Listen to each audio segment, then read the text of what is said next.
Votre journal de la fin de journée, c'est Europe Soir. Isabelle Millet. Et à 19h19, c'est l'heure de l'invité d'Europe Soir, Isabelle. Et on va parler, Carole, de la contrefaçon, ces sacs, ces lunettes, ces casquettes que l'on voit régulièrement fleurir dans les zones touristiques, surtout en été. On en parle avec vous. Bonsoir, Delphine Sarfati-Sobrera. Bonsoir. Vous êtes directrice générale de l'UNIFAB, l'Union des fabricants, une association d'entreprises qui lutte en faveur du respect de la propriété intellectuelle. Et vous venez donc de lancer une campagne de sensibilisation pour mettre en garde les estivants contre la contrefaçon. Vous avez choisi d'aller directement sur les plages. Oui, effectivement, parce que c'est au moment où les gens sont en vacances, où ils sont un peu plus disponibles, que nous avons choisi d'aller vers eux, de les rencontrer pour leur expliquer quelles sont les conséquences réelles de la contrefaçon en termes de santé, de sécurité, d'emploi et aussi de pertes économiques. Votre slogan, ne vous faites pas des vacances en toc.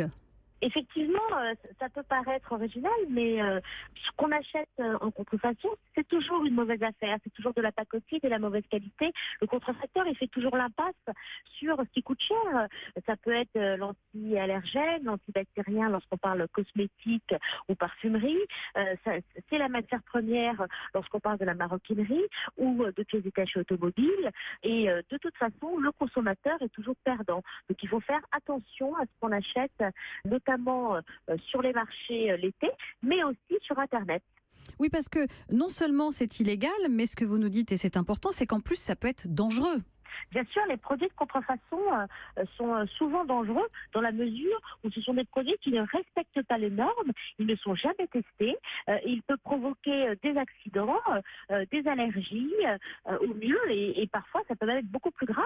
Vous imaginez un vaccin qui serait un vaccin de contrefaçon avec un effet placebo, sans le principe actif, ça pourrait être extrêmement grave.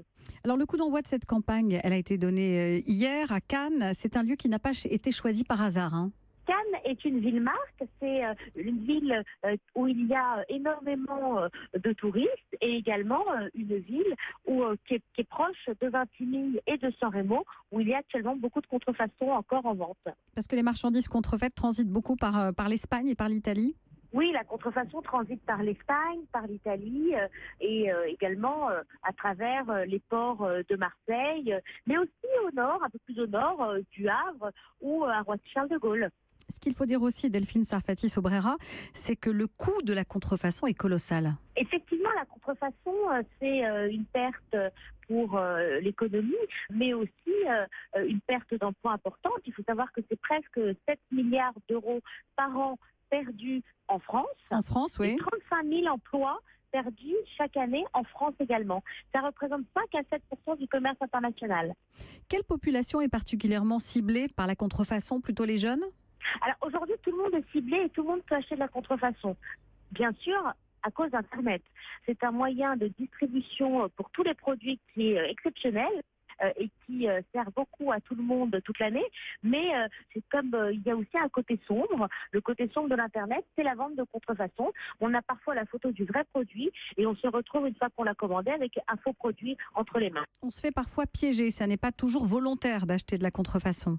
Non, on a fait une étude avec l'IFOP et 40% des gens qui ont déjà acheté de la contrefaçon pensaient acheter un vrai produit. Vous imaginez, c'est vraiment de l'arnaque, de la duperie du consommateur. On rappelle ce que l'on risque si l'on est pris avec un produit de contrefaçon ? Alors la loi est la même pour tout le monde, qu'on soit consommateur, distributeur ou fabricant.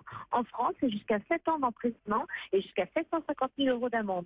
Donc le jeu n'en vaut vraiment pas la chandelle. Est-ce que vous trouvez que les autorités en font suffisamment ? Les autorités coopèrent énormément en France, notamment la douane, qui fait un travail formidable en matière de lutte anti-contrefaçon toute l'année. Par exemple, l'année dernière, ils ont saisi plus de 8 millions de produits, tout secteur d'activité confondu. Et puis la gendarmerie nationale fait aussi un travail de fond sur toutes les villes, sur nos marchés du dimanche. Et oui, il y a une mobilisation importante en France.